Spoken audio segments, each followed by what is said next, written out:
Olá, a Maria de hoje é uma pessoa próxima a mim. E quando aconteceu o que aconteceu com ela, que eu vou contar agora na história, eu não a conhecia. E hoje, se eu pudesse estar perto dela, se acontecesse isso, a única coisa que eu lhe daria seria um abraço e a minha companhia. Porque eu acho que nesses momentos a gente precisa disso. Uma pessoa ao lado. Bom, a história de Maria de hoje é uma história de um sonho. Ela engravidou. E com 6 semanas ela foi ao médico. E tava tudo certo, ela só não conseguiu ouvir o coração, porque tava muito pequenininho. Logo depois de ter feito a primeira ultrassom particular, ela foi ao médico. Ela passou primeiro no GP, porque aqui na Irlanda é assim, você primeiro passa no General, para depois você poder ver o médico ginecologista, no caso. E aí, na verdade, a pessoa que fará seu acompanhamento, né, da gravidez, ela fez esse primeiro contato e ela recebeu a carta. E aí, assim que ela recebeu a carta, ela foi fazer a segunda ultrassom. Já nessa segunda ultrassom, quando ela chegou, era logo após o Covid, o marido dela não pôde ficar com ela na sala de espera. E nessa sala de espera, ela tava super apreensiva, porque ela tinha um monte de mulher super grávida, então ela tava apreensiva pro primeiro ultrassom, né? Pro segundo, né? E quando ela foi fazer, aí ela chamou o marido conseguiu entrar na sala, a médica já tava toda, ai, vai logo, porque ela tinha que ir, tinha que fazer, e até ela chamar o marido demorou um tempo. Quando a médica pegou e aplicou, quando a pessoa, né, na verdade eu não sei se foi a médica ou não, mas quando a pessoa colocou para fazer o ultrassom, a pessoa soltou um ups, e aí ela já ficou muito apreensiva, a Maria ficou extremamente apreensiva, não sabia o que fazer, e ela falou assim, eu acho que você entende o que isso quer dizer. Ela foi uma pessoa totalmente assim, sem empatia alguma, né, num momento tão difícil. E ela falou assim, mas pode ser que a máquina esteja errada, desligada, alguma coisa, e ela tentou novamente e não foi possível ouvir os batimentos cardíacos.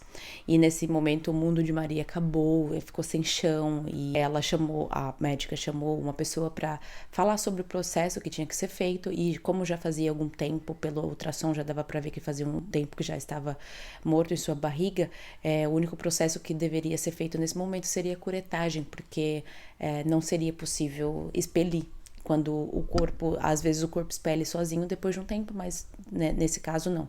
Então ela teve que fazer a curetagem e depois da curetagem ela foi chamada diversas vezes para ir fazer o acompanhamento no hospital, porque eles acharam alguma coisa rara ali.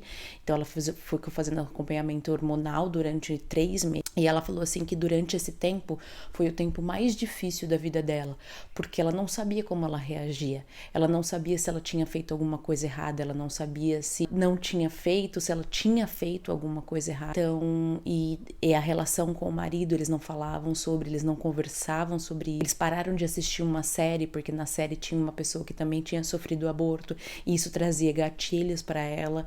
E só depois do tempo que ela passou, que ela conseguiu conversar sobre isso, foi que as coisas foram melhorando. Eles conseguiram falar, eles conseguiram conversar, mas ela não sabia se ela comemorava Dia das Mães, ela não sabia se ela tinha sido mãe, e isso foi muito difícil para ela.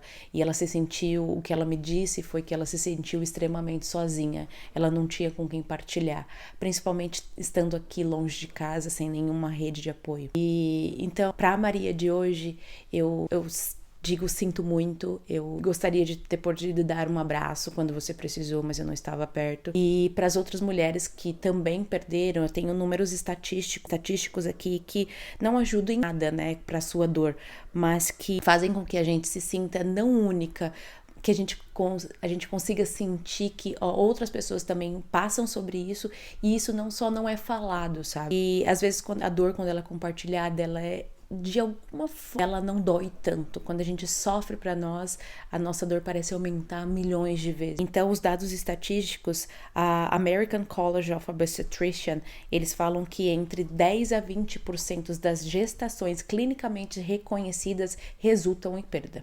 Já a Clinic Mayo, eles estimam que 50% das concepções totais, incluído as não detectadas clinicamente, então as pessoas que não tiveram ali a gravidez clinicamente testada, terminam em aborto espontâneo precoce.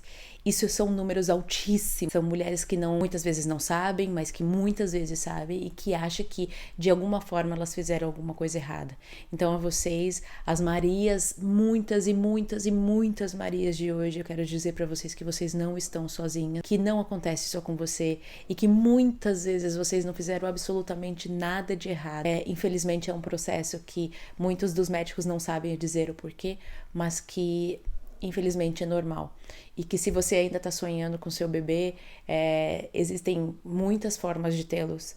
Às vezes eles não nascem somente da nossa barriga, mas nascem do nosso coração dos nossos corações.